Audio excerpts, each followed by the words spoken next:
waan baay'ee abdii nama murachiisu jechuudha. Yeroo ammaa kana keessatti magaalota tokko tokkotti irratti kan ta'aa jiru akkuma argaa jirtani diddiigamaatidha kan jiru manni jechuudha. Yeroo ammaa kana mootu itti ka'anii jirani samoona tokko gidduudhaan irratti godhanii turan jechuudha. Amma garuu ka'anii jiranii baajennii baay'achuu fi hin diduu hin beekamu.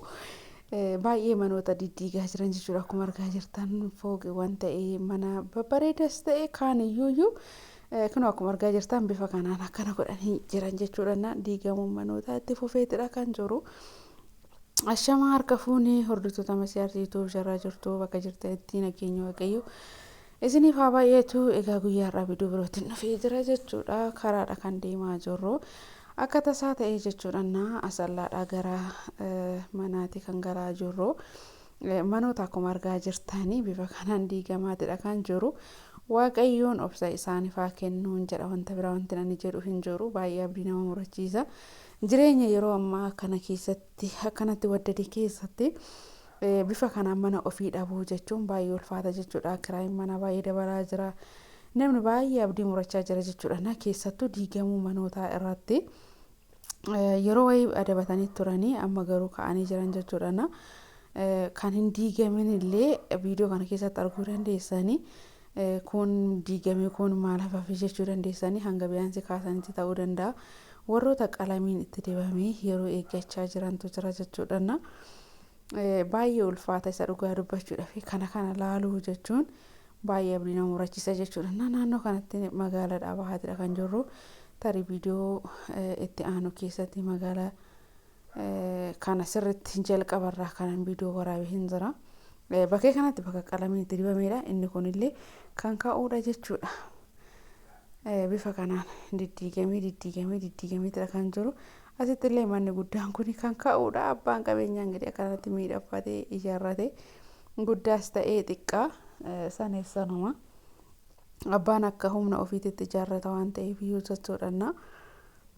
Kana fakkaata kinoo biyyi teenya tana fakkaatti jechuudha. Akkanatti mangargarra godhanii diddiiganii jechuudha. Kan namni waggaa hedduun itti dadhabee isaan guyyaa muraasa keessatti daqiiqaa muraasa keessatti gaafa diiganii biraa deeman baay'ee ulfaataa jechuudha. Garuu akka biyya keenyaatti yeroo ammaa kana keessatti fakkeenya magaalaa Adaamaa isinii kaasee keessa ishee baay'ee bareedaadha kan jiru.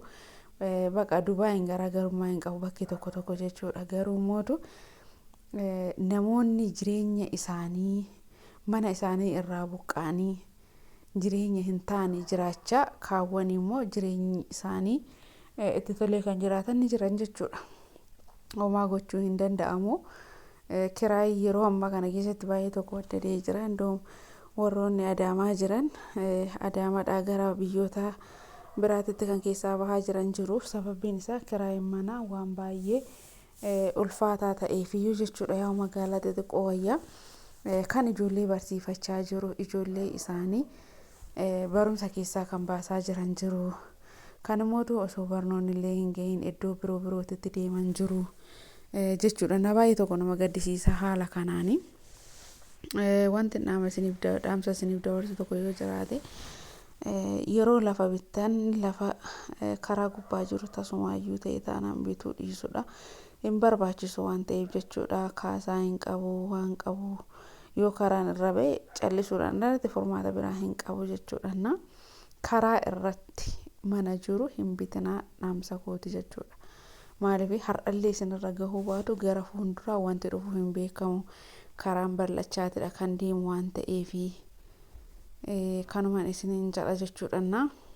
Viidiyoo hafee mootu daawwadhaa. Viidiyoo itti aanuun yeroo biroo magaalaan tun eessa diigamaa jira kan jedhu isiniifan godha jechuudha. Viidiyoo irratti aanu irratti bal'inaan isinii dhufa magaalaan kun kam akka ta'e akkasumallee immoo amma naannoo magaalaa keessaa bahaatiidha kan jirru jechuudha. Xiqqoo namoonni illee hin jira waan ta'eef iyyuu sagalee waraabuudhaaf namatti hin tolu. Mana kana akkuma argaa jirtan manni kun bulukkeetiin ijaarame garuu haalli ittiin diigamu eegale baay'ee tokko nama gaddisiisa. Abdii nama murachiisa jechuudha.